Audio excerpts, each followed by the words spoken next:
Hi friends, நம்ம இன்னைக்கு summer dish தயிர் சேமியா பார்க்கலாம். அதுக்கு தேவையான இன்கிரீடியன்ஸ் எல்லாம் சொல்கிறேன், நோட் பண்ணி வச்சுக்கோங்க.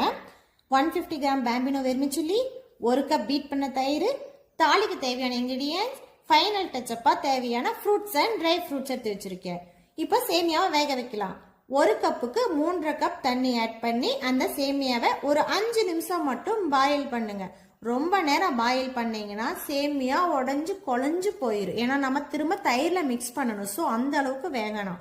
ஒரு 5 நிமிஷம் மட்டும் வெந்தால் போதும். ஒரு 5 நிமிஷம் வெந்ததுக்கு அப்புறமே நம்ம அதை ஸ்டவ் ஆஃப் பண்ணிட்டு அதை நம்ம ஃபில்டர் பண்ணணும். ஃபில்டர் பண்ணி அதுக்கு மேலே கொஞ்சம் கோல்ட் வாட்டர் ஆட் பண்ணோம்னா தான் அந்த சேமியா கெட்டி சேராமல் இருக்கும். கோல்ட் வாட்டர் ஆட் பண்ணி அதை ஒரு 5 நிமிஷமோ 10 நிமிஷமோ ஃபேன் காற்றுல ஆற விட்டுருங்க. ஆற விட்டிங்கன்னா அது நல்லா உதிரி உதிரியாக இருக்கும். நம்ம கர்டு ஆட் பண்ணுறப்போ சரியாக இருக்கும். அதுக்கப்புறம் ஒரு பேனில் 2 ஸ்பூன் ஆயில் ஆட் பண்ணி அதில் தாளிக்கு தேவையான இன்க்ரீடியன்ஸ் போடலாம். ஃபஸ்ட்டு நான் கடுகு போடுறேன். கடுகு நல்லா பொரிஞ்சு வந்ததுக்கு அப்புறமா செகண்டு நம்ம உளுந்த பருப்பு ஆட் பண்ணலாம். உளுந்து நல்லா வந்ததுமே கடலை பருப்பு ஆட் பண்ணலாம். அதுக்கப்புறம் இஞ்சி நல்லா ஃப்ரை ஆகணும், அந்த அளவுக்கு ஆட் பண்ணுங்க. இஞ்சி நல்லா வெந்ததுக்கு அப்புறமா ஒரே ஒரு பச்சை மிளகாய் நான் கட் பண்ணி வச்சிருக்கேன், ஆட் பண்ணிடுங்க. கருவேப்பிலையும் ஆட் பண்ணிடுங்க. இந்த ஸ்டேஜில் யாருக்காவது பெருங்காயம் தேவைப்பட்டுச்சுன்னா ஆட் பண்ணிக்கோங்க. எனக்கு இதுக்கு பெருங்காயம் தேவையில்லை, நான் விட்டுட்டேன். இது எல்லாமே நல்லா ஃப்ரை ஆனதுக்கு அப்புறமா ட்ரை ஃப்ரூட்ஸ் எடுத்து வச்சிருக்கேன். முந்திரி பருப்பும் திராட்சை பருப்பும் இதில் ஆட் பண்ணிக்கலாம். திராட்சை நல்லா பப்ளியாக அவன் நல்லா வெந்து முறுமுறுன்னு மேலே அப்படியே வரணும்.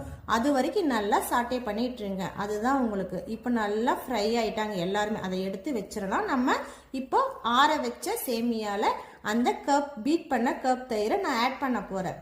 நல்லா மிக்ஸ் பண்ணுங்க. மிக்ஸ் பண்ண தான் அந்த சேமியாவும் தயிரும் நல்லா மிக்ஸ் ஆனதுக்கப்புறம் அந்த டேஸ்ட் நல்லா இருக்கும். நமக்கு அந்த கன்சிஸ்டன்சி கிடைக்கும். நான் இந்த சேமியாவை 2 நாள் வச்சு யூஸ் பண்ண போறேன். ஸோ நான் இதில் எனக்கு தேவைனால நான் ஒரு 1/2 டம்ளர் பால் யூஸ் பண்ணலான் இருக்கேன். ஏன்னா இந்த கன்சிஸ்டன்சி எனக்கு பத்தாது. உங்களுக்கு பால் தேவைப்பட்டால் நீங்கள் ஆட் பண்ணுங்க. உங்களுக்கு தேவையில்லை, நான் இப்போவே உடனே சாப்பிட போகிறேன் அப்படின்னு சொன்னால் நீங்கள் பால் ஆட் பண்ண வேணாம். தயிர் இன்னும் கொஞ்சம் கூட நீங்கள் ஆட் பண்ணிக்கோங்க. பால் ஆட் பண்ணிங்கன்னா 2 நாள் வச்சு சாப்பிடலாம். பாலும் தயிரும் சேர்றப்போ இன்னும் நல்லா இருக்கும், டேஸ்டாகவும் இருக்கும். இது நல்லா மிக்ஸ் ஆனதுக்கப்புறம் நம்ம தாளிச்சது எல்லாத்தையுமே இதில் கொட்டுறோம். இப்போவே பார்க்கறதுக்கு நல்லா கலர்ஃபுல்லாக இருக்குது. மிக்ஸ் பண்ணுறப்ப எம்மியாக இருக்குது. இப்போவே எனக்கு சாப்பிடணும்னு அவ்வளோ டெம்டிங்காக இருக்குது. நீங்களும் கண்டிப்பாக ட்ரை பண்ணி பாருங்கள். இது குட்டீஸுங்களுக்கு ரொம்ப பிடிக்கும். இப்போ மேலே கொஞ்சம் கொத்தமல்லி தழை, அந்த க்ரீனிஸாக அந்த ஒயிட்டோட மிக்ஸாக இருப்போ அது பார்க்கறதுக்கே செம்மையாக இருக்கும். இது எல்லாத்தையுமே மிக்ஸ் பண்ண நீங்கள் மின்ட் ஆட் பண்ணுறதுனால இந்த டைம் ஆட் பண்ணிக்கோங்க.